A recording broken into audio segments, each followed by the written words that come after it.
Welcome back, everyone. Ready for another deep dive? Always. Great. So today we're looking at something pretty unique. It's an article by geologist Dr. Ahmet Çelenli, Okay. and he's analyzing a piece written by Fethullah Gülen. Fethullah Gülen. Yeah, about the Earth's resources. Interesting combination. I don't think I would have put those two together. Right, and that's what makes this so fascinating. You don't often see a religious figure, especially someone like Gülen, delving into geology. That's true. So what's the gist of it? What's Gülen saying about the Earth's resources? Well, first of all, it's impressive how much he actually gets right, like scientifically accurate. Yeah. Çelenli, as a geologist, even points that out in his analysis. Like what?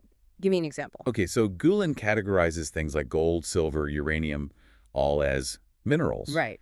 But then he talks about petroleum and natural gas as energy sources. Oh, interesting. So he's not just throwing around terms, he's actually making distinctions. Exactly. It shows a real understanding of what these resources are and how they're different. I'm intrigued. It's not every day you see that kind of scientific awareness in religious writings. And it gets even deeper. Gülen talks about this idea of continuous creation happening within the Earth. Continuous creation. Yeah. He uses this phrase, and I'll try to pronounce it correctly. Yer kürede sürekli biristiyale, değişim ve dönüşüm vardır. Bu istiyaleri yaratan Allah Celle Celaluhu arzın altında sürekli yeni rızıklar da yaratabilir. Bizim bitip tükeneceğini sandığımız mı? Bir kısım şeyleri Allah'ın tekrar yaratmayacağını kim söyleyebilir? Okay, so basically he's saying that God is constantly creating new resources within the Earth. Yeah, essentially. It's like he's hinting at the idea that we might not run out, that things are being replenished. Wow. And, when you think about it from a geological perspective, that's not entirely off base. Plate tectonics, volcanic activity, all these processes are constantly shaping and reshaping the Earth, creating new land formations and mineral deposits over millions of years. So it's like a constant cycle of creation and renewal. Exactly. It's a very dynamic view of the Earth, very different from the static view that people held for centuries. And what's amazing is that Gülen seemed to grasp this concept back then. It really makes you wonder how he came to these conclusions. But okay, so Gülen has this big picture understanding, but Çelenli also points out that he gets into the specifics too. Really? Like what? Well, Gülen talks about different types of reserves, like possible reserves, probable reserves, and definite reserves. Hold on, those are actual geological terms. He's using the correct terminology. Yep. And Çelenli makes a point of saying that these distinctions are crucial for understanding how much of a resource we can realistically expect to extract. That's true. Possible is basically an educated guess, whereas definite is based on much more solid data and exploration. Knowing the difference is essential for planning and managing resource use. Right. And Gülen seems to get that. He even acknowledges the limitations of technology when it comes to accessing these resources. He uses this analogy, and I'm paraphrasing here, but it's basically like you can't just dig anywhere and expect to find easily extractable resources. There are limits to what we can do, and we have to respect those limits. That's interesting. So he's acknowledging that there are technological barriers, and he's implying that there should be limits, even if we could overcome those barriers. It's a sense of responsibility almost. And that seems to be a recurring theme in his writing, this emphasis on responsibility. Çelenli even highlights how Gülen uses the Islamic concept of wajib, which means like an obligatory duty in the context of resource extraction. Wow, so it's not just about practicality or economics for him, it's a moral obligation. That adds a whole other layer to his perspective. It really does. It suggests that he sees resource management as something that's deeply connected to our ethical and spiritual values. Fascinating. It sounds like he was ahead of his time in many ways. And get ready for this. He also talks about something that sounds a lot like continental drift. No way! He was writing about continental drift before it was widely accepted. Well, it's not exactly continental drift, but it's pretty close. He says, and I'll try my best with this quote, Kim bilir, kastefa kutuplar, yer desiştirmiş, kastefa dalalerini denizle dalara terk etmiştir. Okay, let me think about that for a second. He's talking about the poles shifting, Mountains becoming seas, seas becoming mountains. It's not continental drift, but it's definitely touching on the idea of massive geological changes over time. Exactly. And Sellenly explains that Gülen is probably referring to processes like transgression and regression, which are basically long-term shifts in sea levels. Right. Transgression is when the sea level rises and covers land that was once dry, and regression is the opposite. These processes happen over millions of years, but they can have a huge impact on the Earth's surface and, of course, the distribution of resources. So he's basically saying that the Earth isn't static, it's constantly changing, and those changes affect everything from the location of continents to the availability of resources. Incredible. It really is mind-blowing to see how much he understood about geology. It really is. Yeah. And it makes you think, what other insights might be hidden within his writings, waiting to be discovered? That's a great question. It seems like there's a lot more to explore here. Definitely. And, one of the things that I find particularly striking is that Gülen's perspective challenges this common notion that religion and science are somehow opposed to each other. You're right. We often hear this narrative that faith and science are in conflict. But Gülen's analysis shows that they can actually coexist, even complement each other. It's like he's saying you can be a devout Muslim and still appreciate and embrace scientific knowledge. You don't have to reject one for the other. Exactly. And what's even more interesting is that he seems to be suggesting that we can use our religious and ethical values to guide how we engage with science and technology, especially when it comes to resource management. So it's not about rejecting scientific progress, but about ensuring that our pursuit of knowledge aligns with our moral and spiritual values. Right. It's about responsible innovation, making sure that our scientific endeavors contribute to the well-being of humanity and the planet. And, that perspective feels incredibly relevant today as we face challenges like climate change, resource depletion, and the ethical implications of new technologies. It really does. It's a reminder that we need to approach these issues from multiple perspectives, drawing on both scientific understanding and ethical considerations. And speaking of ethical considerations, there's another aspect of Gülen's analysis that I want to delve into. Oh, what's that?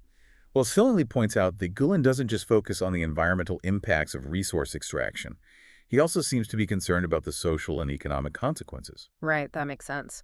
When we talk about responsible resource management, we need to consider the impact on local communities, making sure that they benefit from these resources and aren't exploited or displaced in the process. Exactly. It's about ensuring that everyone shares in the prosperity that comes from resource extraction, not just a select few. Sometimes we get caught up in the big picture economics, and we forget about the people whose lives are directly affected by these activities. Absolutely. And Gülen's holistic approach reminds us that resource management isn't just about geology and economics, it's about people. It's about ensuring that resource extraction contributes to a more just and equitable world. Right. So how do we translate these ideas into action? How do we move beyond these theoretical discussions and create real change in the way we approach resource management? That's the challenge, isn't it? It requires a shift in mindset, a move away from short-term thinking and the pursuit of immediate profit towards a more sustainable, long-term approach.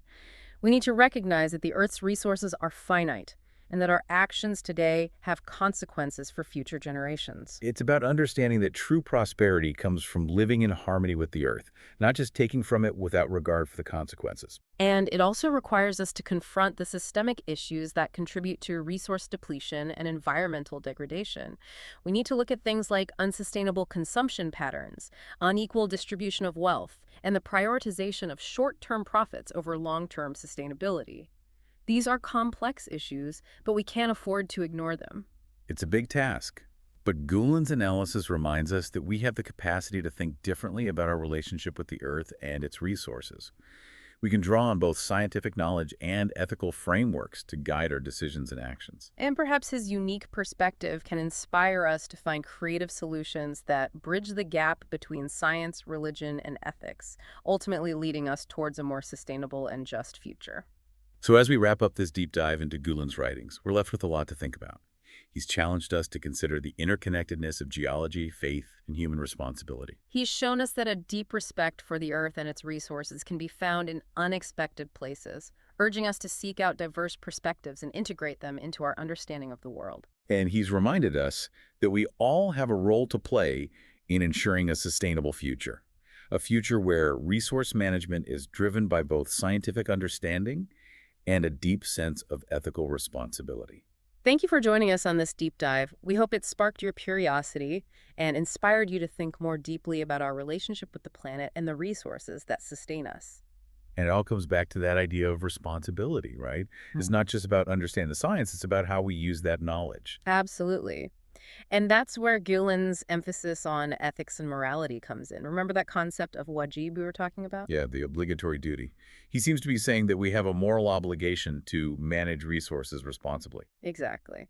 And Çelenli points out that this sense of responsibility extends beyond just environmental concerns.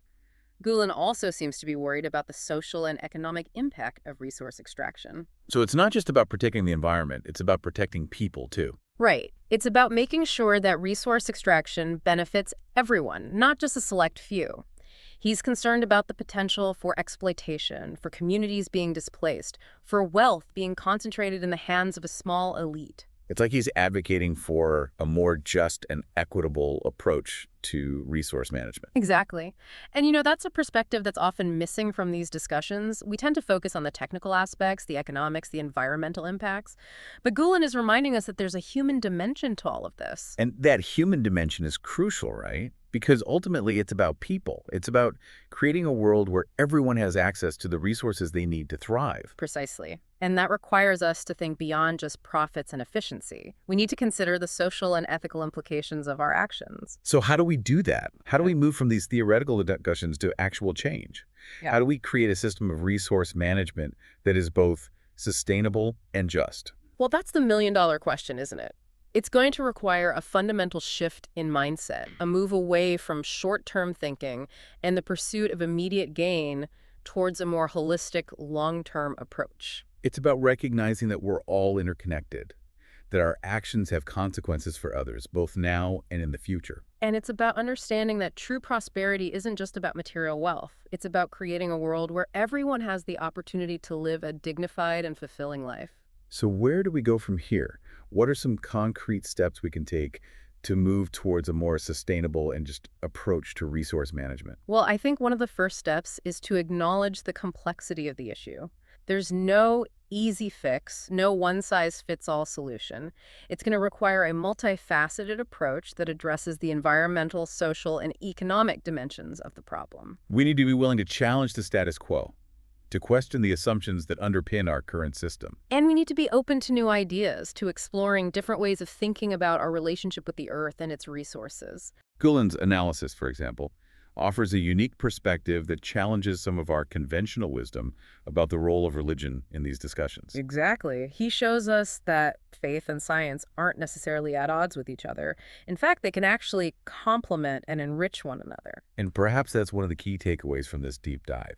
If we want to create a more sustainable and just future, we need to be willing to embrace diverse perspectives, to break down the silos that separate us, and to work together towards a common goal. And that goal ultimately is to create a world where everyone has the opportunity to thrive, both now and for generations to come. It's a challenging but inspiring vision, and one that we can all strive towards. And as we continue to explore this topic, I think it's important to keep in mind that sense of responsibility that Gülen emphasizes. That sense of wajib, right. Exactly. We have an obligation, not just to ourselves, but to future generations, to manage the Earth's resources wisely, and to create a world that is both sustainable and just. I agree. And I think that's a powerful message that we can all carry with us as we move forward. So what are some of the ways that we can actually put that sense of responsibility into action? What can we do both individually and collectively to make a difference? Well, there are a lot of things we can do, but I think it starts with awareness. We need to educate ourselves about the issues, to understand the complexities of resource management and the interconnectedness of our actions. We need to become more conscious consumers, to think about the environmental and social impact of the choices we make every day. And we need to engage in the political process, to demand that our leaders prioritize sustainability and justice in their decision-making. It's about becoming active citizens, not just passive consumers. Exactly. It's about recognizing that we all have a role to play in creating the kind of world we want to live in. And that's a message that's both empowering and hopeful. It reminds us that we're not just helpless bystanders, we can actually make a difference. We have the power to shape the future, to create a world that is both sustainable and just. And that's a future worth fighting for. Absolutely. And, as we wrap up this deep dive into Gülen's writings, I think it's worth reflecting on the fact that his perspective is just one of many. Right. There are countless other voices out there, each with their own unique insights and experiences. And it's important to listen to those voices, to engage in dialogue, to learn from each other, and to build bridges across different perspectives. Because ultimately, we're all in this together. We share this planet, and we have a collective responsibility to care for it. And to create a future where everyone has the opportunity to thrive. Thank you for joining us on this deep dive. We hope it sparked your curiosity and inspired you to think more deeply about our relationship with the Earth and the resources that sustain us. And it really is about finding that balance, isn't it, between using the Earth's resources and protecting them for the future. Exactly. And that's where I think Gülen's perspective offers some really valuable insights. He's not saying we shouldn't use resources. He's saying we need to do it responsibly, ethically. Yeah. Right. And that goes beyond just environmental concerns. Yeah. Or we were talking about the social and economic impacts, too. Absolutely. He seems to be advocating for a more holistic approach to resource management, one that takes into account the well-being of both people and the planet. It's like he's saying we can't separate those two things.